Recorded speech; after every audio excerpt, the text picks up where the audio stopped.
Lucas capítulo 8, versículo 22 en adelante.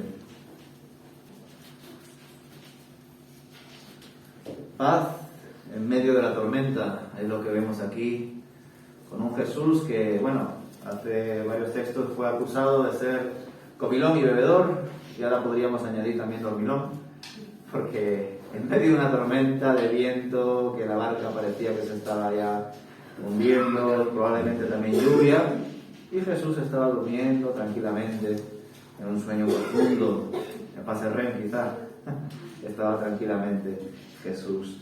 Leemos entonces en Lucas 8, versículo 22 en adelante. Cierto día Jesús les dijo a sus discípulos: crucemos al otro lado del lago. Así que subieron a una barca y salieron. Mientras navegaban, Jesús se recostó para dormir una siesta.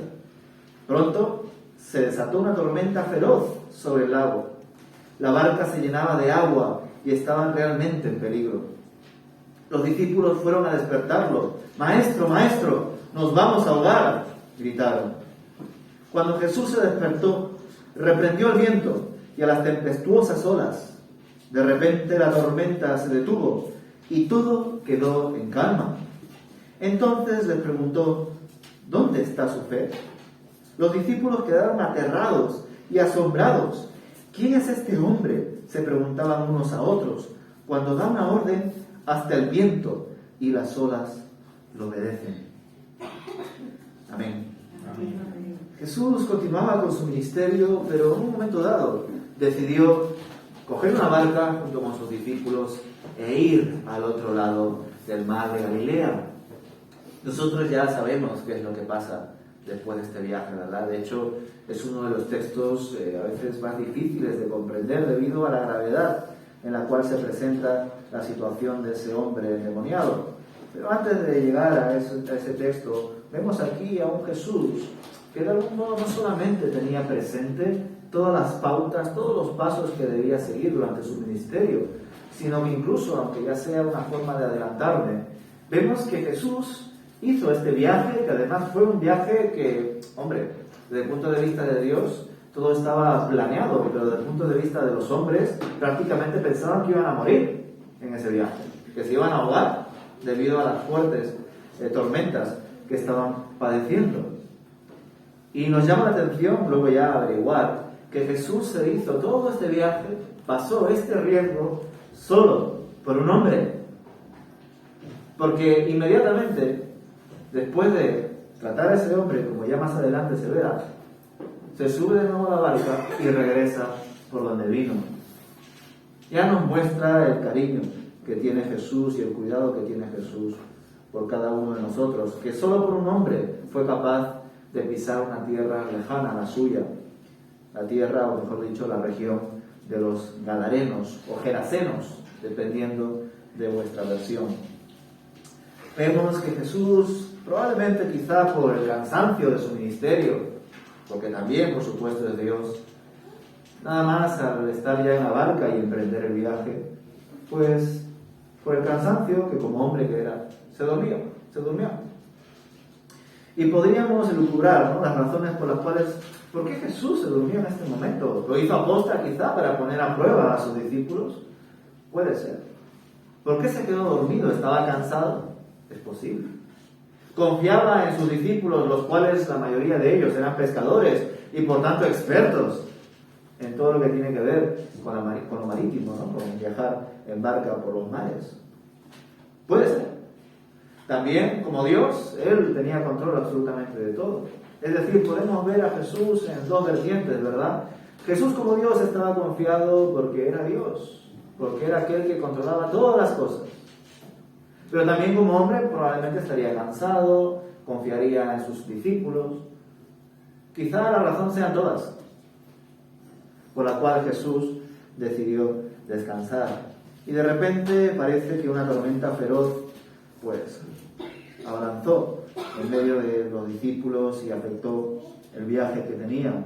Un viaje que tampoco hay que reconocer que no era muy largo, porque el mar de Galilea es muy pequeño. De hecho, incluso se menciona como un lago en algunos textos.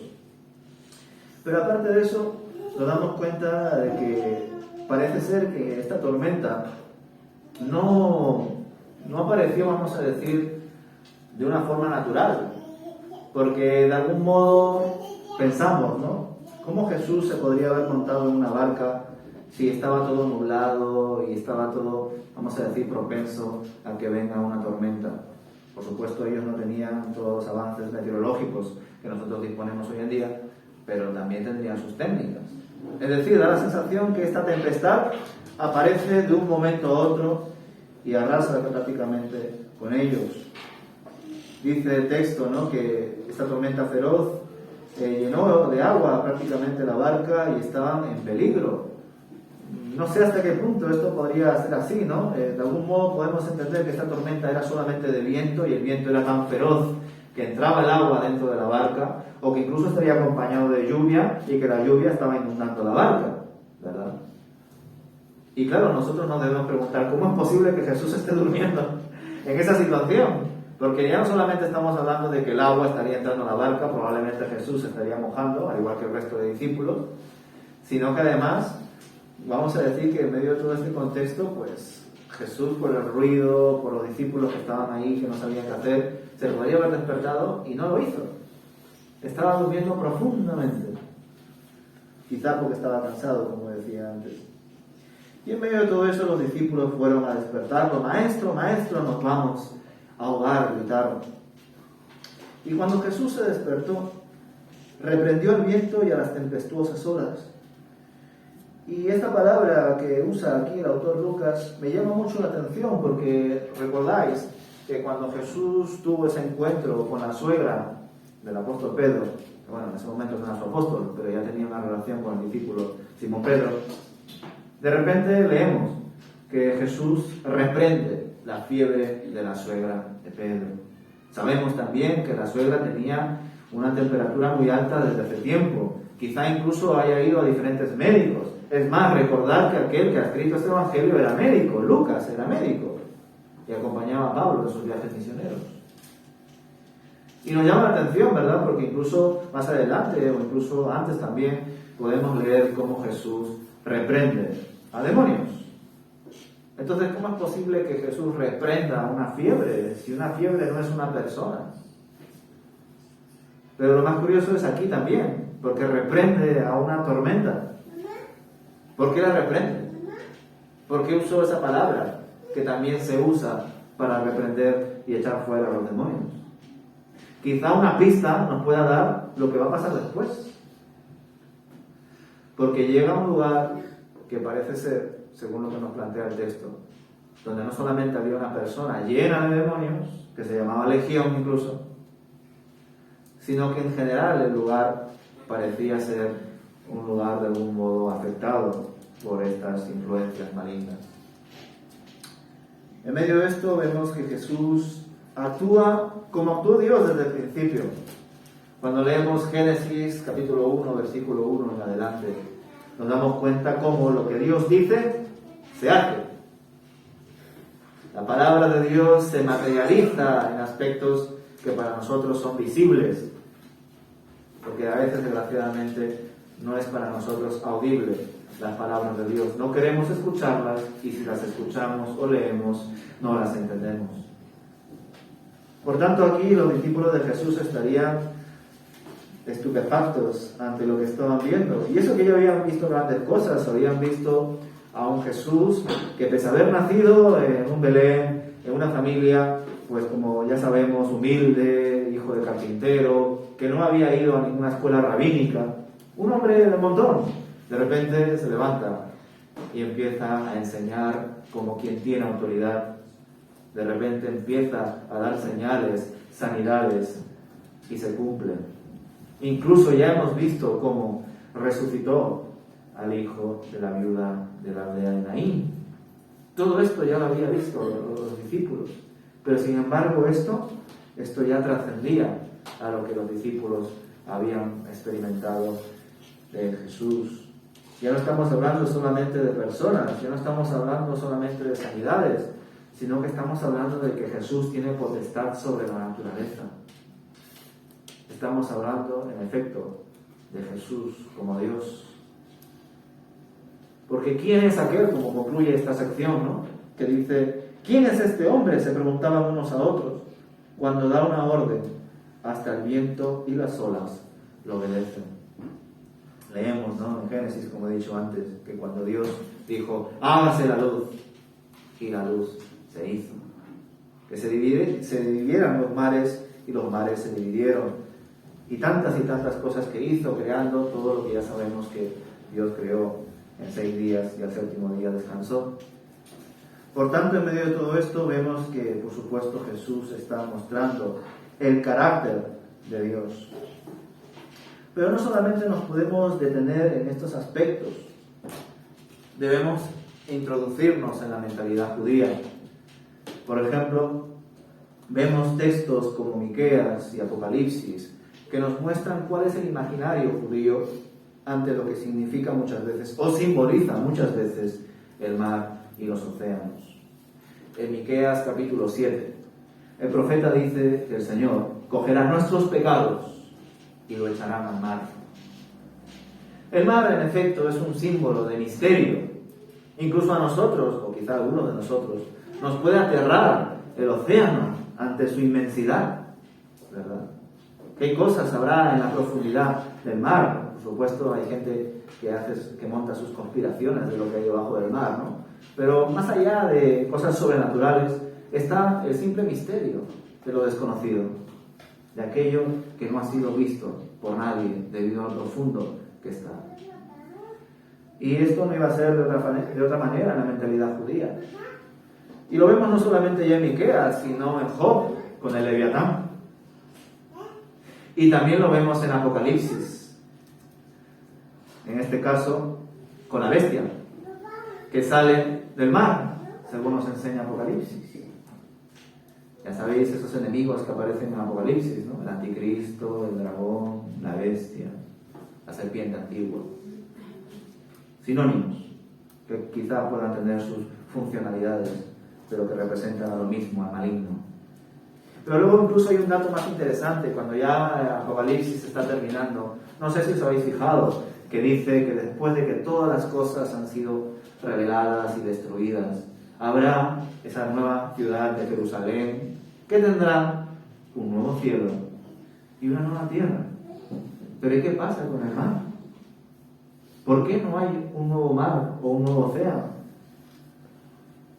Precisamente porque se está dando el ejemplo de que, como el imaginario judío asocia el mar, el océano, a lo oscuro, a lo malo, a lo desconocido, es por eso que en esa nueva Jerusalén no habrá un nuevo mar, porque no habrá una nueva oportunidad para que exista otra vez el maligno y sus artimañas. No habrá más dolor, ni llanto, ni nada de ello, porque todas esas cosas habrán pasado. Interesante, ¿verdad? Hacer una reflexión panorámica de lo que significa el océano, el mar, para la mentalidad judía. Quizá no sea de manera casual lo que encontramos aquí en Lucas 8, una tempestad que aparece en el mar de Galilea, que de algún modo quiere impedir que Jesús llegue a la otra región, a la región de los Gadarenos. Y nos podemos preguntar por qué. Y así lo vamos a leer. Dice en adelante, en el capítulo 8, el mismo capítulo, en el versículo 26. Luego llegaron a la región de los Gerasenos o Gadarenos, al otro lado del lago de Galilea. Mientras Jesús bajaba de la barca, un hombre que estaba poseído por demonios salió a su encuentro. Por mucho tiempo había estado desnudo y sin hogar, y vivía entre las tumbas en las afueras de la ciudad. En cuanto vio a Jesús, soltó un alarido y cayó al suelo frente a él y gritó: ¿Por qué te entrometes conmigo, Jesús, Hijo del Dios Altísimo? Por favor, te suplico que no me tortures. Pues Jesús ya le había ordenado al espíritu maligno que saliera del hombre. Ese espíritu a menudo tomaba control de él, aun cuando el hombre estaba bajo custodia, con cadenas y grilletes. Simplemente los rompía y se escapaba al desierto, totalmente controlado por el demonio. Jesús le preguntó: ¿Cómo te llamas? Legión, contestó, porque estaba lleno de muchos demonios. Los demonios seguían suplicándole a Jesús que no los enviara al abismo sin fondo. Sucedió que había una gran manada de cerdos alimentándose en una ladera cercana y los demonios le suplicaron que les permitiera entrar en los cerdos. Entonces Jesús les dio permiso. Así que los demonios salieron del hombre y entraron en los cerdos, y toda la manada se lanzó al lago por el precipicio y se ahogó. Cuando los que cuidaban los cerdos vieron lo sucedido, huyeron a la ciudad cercana y sus alrededores, difundiendo la noticia mientras corrían. La gente salió corriendo para ver lo que había pasado. Pronto una multitud se juntó alrededor de Jesús y todos vieron al hombre liberado de los demonios. Estaba sentado a los pies de Jesús completamente vestido y en su sano juicio, y todos tuvieron miedo. Entonces los que tuvieron miedo habían visto todas estas cosas y les contaron a los otros cómo había sido sanado el hombre poseído por demonios. Y todos los habitantes de la región de los Gerasenos le suplicaron a Jesús que se fuera y los dejara en paz, porque una gran ola de miedo se apoderó de ellos. Entonces Jesús regresó a la barca y se fue y cruzó nuevamente al otro lado del lago. El hombre que había sido liberado de los demonios le suplicaba que le permitiera acompañarlo, pero Jesús lo envió a su casa diciéndole: no, regresa a tu familia y diles todo lo que Dios ha hecho por ti. Entonces el hombre fue por toda la ciudad proclamando las grandes cosas que Jesús había hecho por él. Como vemos, Jesús hizo un viaje solo por una persona, pero era una persona que estaba en una situación crítica. Vemos que es una persona que había sido tan afectada por los espíritus malignos que se encontraba en una situación, vamos a decir ya, que ni siquiera era humana. Andaba desnudo, vivía en sepulcros. Las personas no entendían qué es lo que le pasaba, o quizás sí, y de alguna forma u otra era atado con cadenas para que no estuviese de algún modo afectando a las personas que habitaban en esa región. Pero aún así nos damos cuenta de que esta persona tenía una fuerza sobrenatural, porque podía romper grilletes de hierro, algo que aparentemente pues se entiende que salvo el hombre más fuerte del mundo, la mujer más fuerte del mundo, pues no se puede hacer de manera natural. Y claro, nos debemos hacer pensar, ¿no? ¿Hasta qué punto Dios permite que el pecado, el maligno y todas estas cosas se puedan manifestar más o menos a sus anchas en esta vida y en este mundo? O quizá podríamos preguntarnos, ¿hasta qué estado nos encontramos hoy en día en el mundo para que se den estas circunstancias o en los tiempos de Jesús? Es más, incluso, ¿cómo es posible, si aceptamos por supuesto de que esta historia que leemos aquí es real, es literal y no es una parábola o una alegoría? ¿Cómo es posible que el maligno pueda no solamente poseer a un ser humano y quitarle su libertad, sino incluso romper con las leyes naturales? Como he dicho antes, presuponemos que de algún modo la fiebre de la suegra de Pedro no era solamente una enfermedad física, sino espiritual. Con ello, por supuesto, no asumimos que nuestras enfermedades físicas sean enfermedades espirituales. Es más, incluso podemos entender, aunque sea más difícil tratarlo, que hay personas que puedan tener enfermedades mentales, físicas, y que de algún modo puedan ser afectadas por el maligno. Porque no es algo que se puede descartar.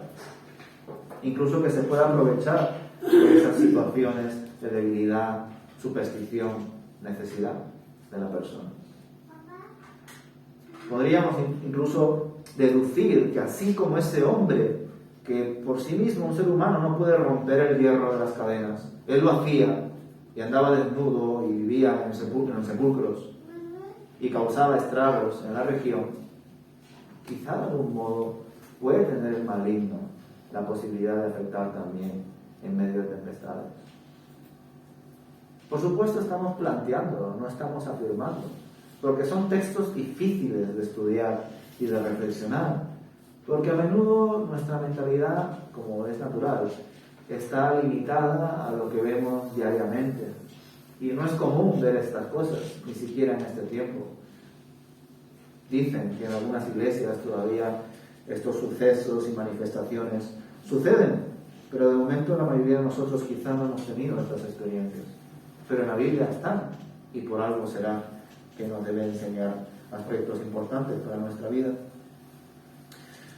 Vemos además incluso, y espero explicarme bien, que la actitud de Jesús ante este endemoniado gadareno o geraseno era muy distinta a otros endemoniados que Jesús trató. El primero lo vemos en la sinagoga de Capernaum, pero hay muchos más y leeremos más. Es más, los evangelios hablan más acerca de demonios de lo que creemos. Pero como es un tema delicado, muchas veces no se predica en las iglesias, y lo entiendo.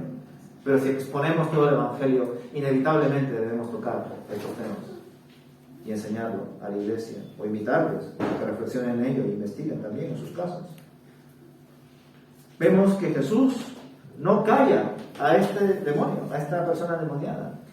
Sin embargo, en otras relaciones, cuando observa que le hablan, los manda a callar. Porque además confiesa cosas que Jesús no quiere que se muestren. Ahora bien, debemos entender que el contexto es distinto. Se supone que aquí Jesús solamente estaba con este endemoniado gadareno y sus discípulos. No estaba en una sinagoga, no estaba en medio de la calle con un montón de gente viéndolo. Quizás sea por eso, Señor Jesús, que a este endemoniado gadareno no le mandaste callar cuando dijo quién eres, que eres aquel Hijo del Dios Altísimo, y sin embargo a otros que sí confiesan quién eres tú, no lo haces porque no quieres que de la maldad y del maligno se muestre tu identidad, sino que venga de la buena noticia y de la predicación de tu evangelio. Pues yo creo que sí. Es muy posible que sí. Que sea una de las razones por las cuales Jesús no le manda callar. Pero incluso hay otro aspecto que nos debe llamar mucho la atención. Porque leemos, incluso en otras versiones que he leído, que de algún modo se muestra una resistencia de este endemoniado gadareno hacia Jesús. Y quiero decirlo con respeto porque, por supuesto, no estoy diciendo que Jesús no haya sido capaz de tratar a este endemoniado gadareno. Pero lo que sí nos muestra es que mientras Jesús le ordenaba salir de él, el endemoniado gadareno le suplicaba que le dejase quedarse, que no le mande al abismo. Y el abismo también es un concepto muy delicado para nuestra teología, porque estamos hablando de que Jesús, cuando expulsa a un demonio, lo manda al abismo, entendiendo el abismo como ese abismo que aparece en Apocalipsis.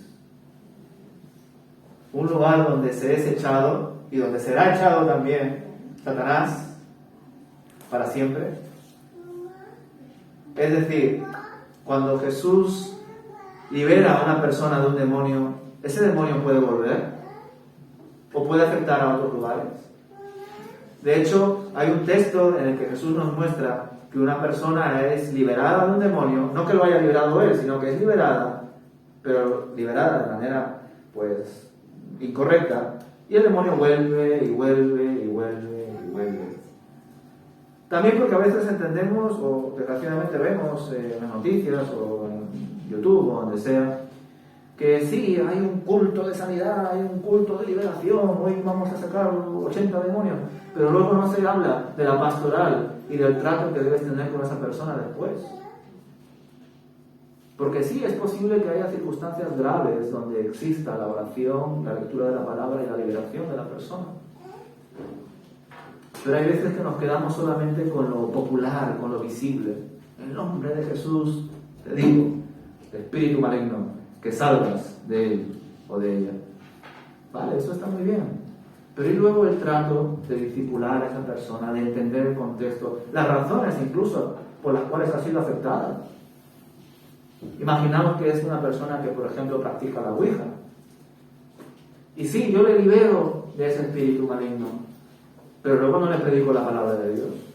O se la predico de manera limitada, sesgada, en 4 puntos, como para que me escuche un rato y luego se vaya y haga lo que quiera.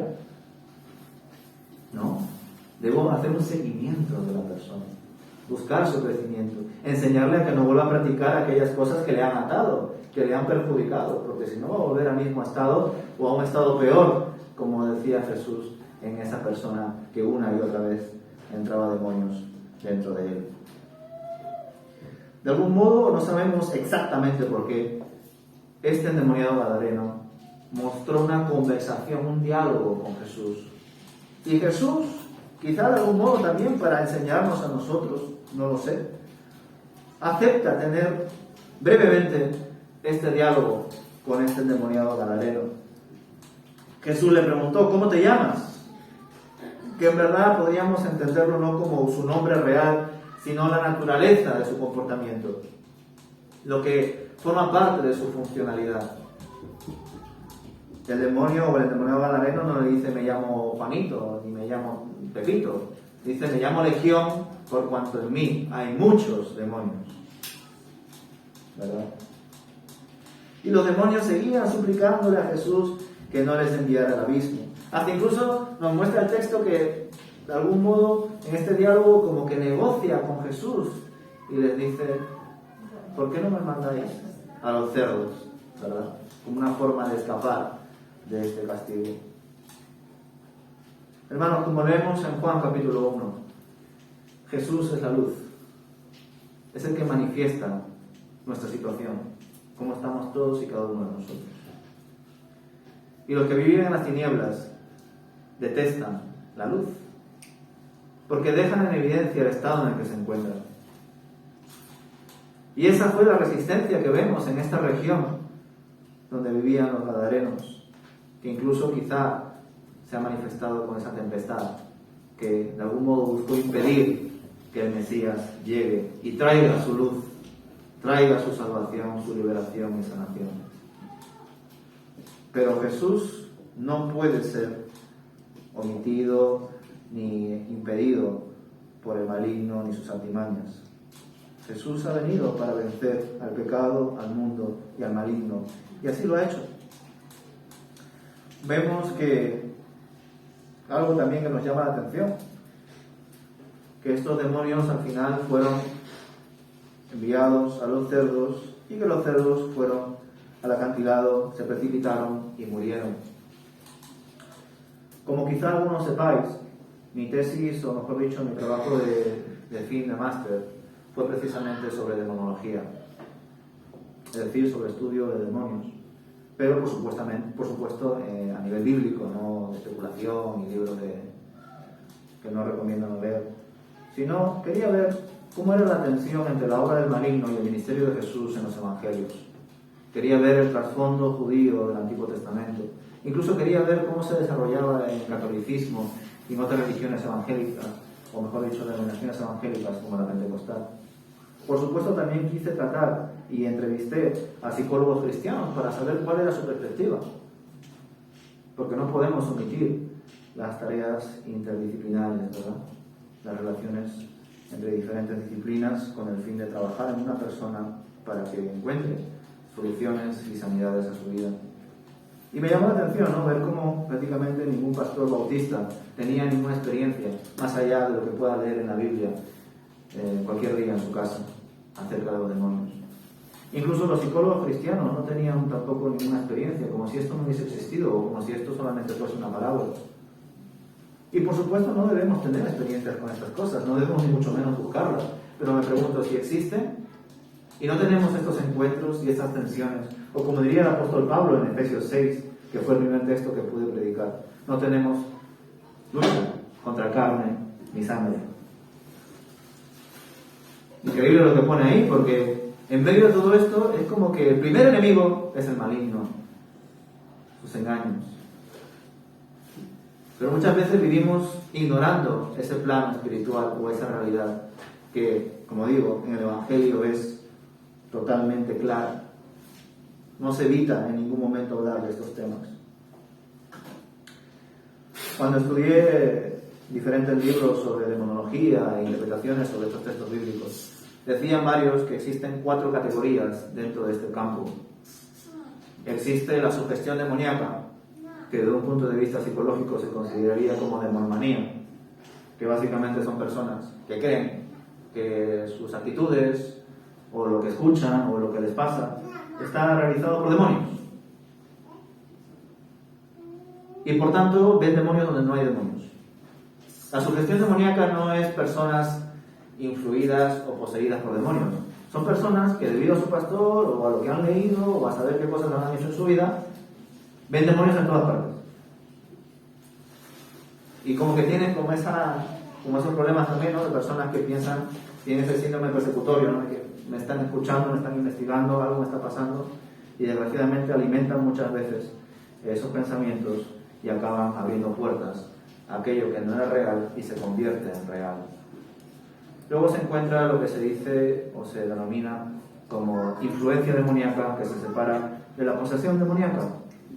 Algunos hablaban de que la influencia demoníaca, a diferencia de la posesión demoníaca, hace referencia a personas que son afectadas desde fuera, para que me entendáis, por espíritus malignos. Y sin embargo, aquellos que son poseídos por demonios están afectados desde dentro, en una situación mucho más crítica, como vemos en el caso del endemoniado gadareno. Podríamos decir a grandes rasgos que todo cristiano padece de influencia demoníaca en cuanto está en el mundo, y el mundo está gobernado por el maligno. Todos estamos de algún modo afectados por el mal, tentados. A veces incluso recibimos acusaciones en nuestro interior que son productos, por supuesto, de nuestra educación, de nuestra forma de pensar, pero a veces, según lo que nos enseña la Biblia, es como una especie de voz, y permitidme las comillas, que nos intenta llevar a hacer lo malo, cuando la conciencia debe mantenerse pura ante esas voces. Luego está una otra categoría que, bajo mi punto de vista, no es prácticamente algo que se pueda defender desde la Biblia, que se conoce como infestación demoníaca. Y creo que no se puede defender, porque desde un punto de vista bíblico, la sugestión demoníaca, la posesión demoníaca, la influencia demoníaca, hay textos que lo defienden y dan pruebas de ello. Pero la infestación demoníaca solamente se puede argumentar, entre comillas, con este texto. Porque la infestación demoníaca presupone que los espíritus malignos también pueden afectar a lugares o animales, a regiones y, vamos a decir, espacios donde se hacen prácticas que no son ni mucho menos de Dios. Entonces, a mí realmente el tema de la infestación demoníaca me parece algo más relacionado con la superstición y tantas películas y series y documentales que aparecen. Ahora bien, no lo niego. De hecho, me llama la atención precisamente cómo es posible que demonios hayan entrado en cerdos, en animales, cuando en el resto de la Biblia solamente se habla que los demonios afectan a las personas. Pero también puedo hablar de ello junto con esta tempestad, que parece ser que quizá de algún modo haya sido una acción del maligno, con tal de impedir que salve y libere a esta persona que la tenía más que asegurada con tantos demonios que le ha afectado. Sin duda este tema es un tema muy largo y profundo de averiguar y de leer, pero desgraciadamente pues nuestras iglesias están limitadas a los cultos muchas veces y debemos profundizar en el Evangelio, y es lo que ha tocado hoy.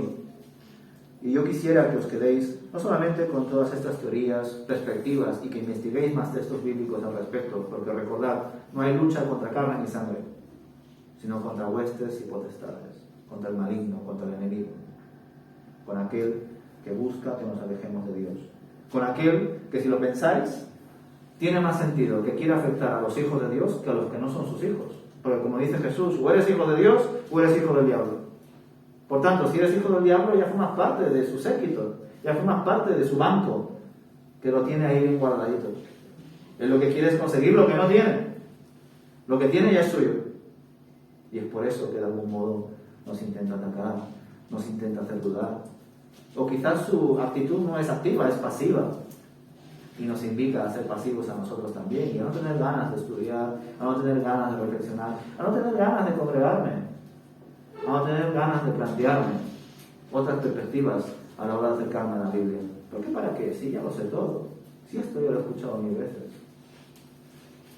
Quizá esa actitud pasiva no sea solamente producto de una actitud que tengas tú, sino quizá hay algo más.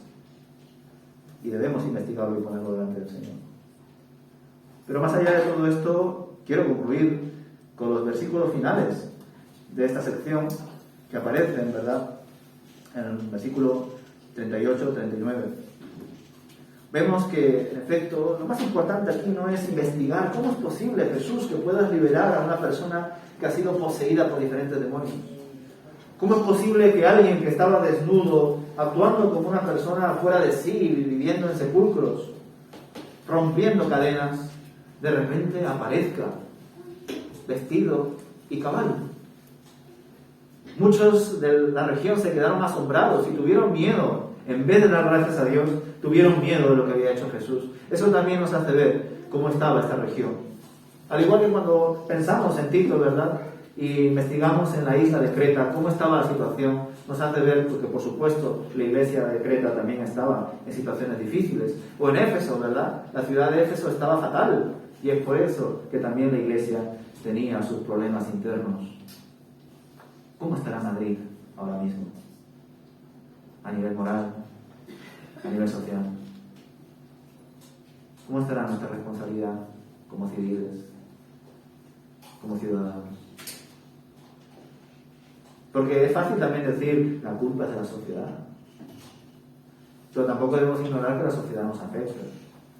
Y que en definitiva todo esto es como un sistema. Tenemos nuestra parte, nuestras causas, nuestros efectos entre nosotros.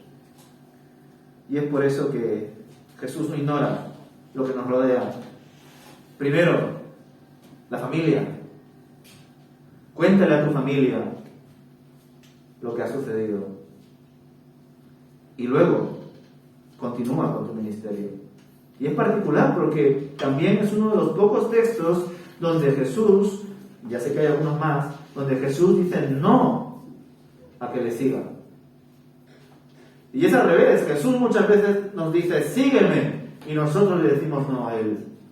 Pero en esta ocasión fue el que antes era el demonio gadareno, desgraciadamente no sabemos su nombre, que le dijo, quiero seguir, quiero ir contigo, y Jesús le dijo no. Ve con tu familia y cuéntale todas las cosas que han sucedido. Pero yo creo que aquí Jesús tenía un plan para él. Porque luego leemos, entonces el hombre fue por toda la ciudad proclamando las grandes cosas que Jesús había hecho por él. Esta persona que dormía en sepulcros, que andaba desnudo, que era atado con cadenas como una bestia. Hermanos, esta persona se convirtió en un misionero, en un predicador. Es por eso que Jesús cruzó todo el mar de Galilea, solamente por una persona, porque a través de esta persona Dios iba a salvar a muchos más. Como hemos pensado y reflexionado con la parábola del sembrador, aunque solo sea una semilla la que caiga en la buena tierra, dará tanto fruto, tanto que será incluso más que todas las semillas que he usado y que han caído en el camino, en los espinos y en las rocas. Hermanos, pensemos que si Lucas ha escrito esto de esta forma, en este orden, es por algo. Así que os invito a que sigamos leyendo el Evangelio de Lucas expositivamente, poco a poco, y que reflexionemos. Porque este es el Jesús que ha nacido. Este mes estamos reflexionando en que Jesús ha nacido, pero nos debemos preguntar, ¿cuál Jesús? ¿El Jesús que predican en algunas iglesias? ¿El Jesús que me han enseñado de esta forma, pero que quizá ignoro otras? Profundicemos en el verdadero Jesús, en el verdadero Evangelio, el cual no ignora muchos temas que desgraciadamente a veces ignoramos. Que el Señor nos bendiga, hermanos. Amén.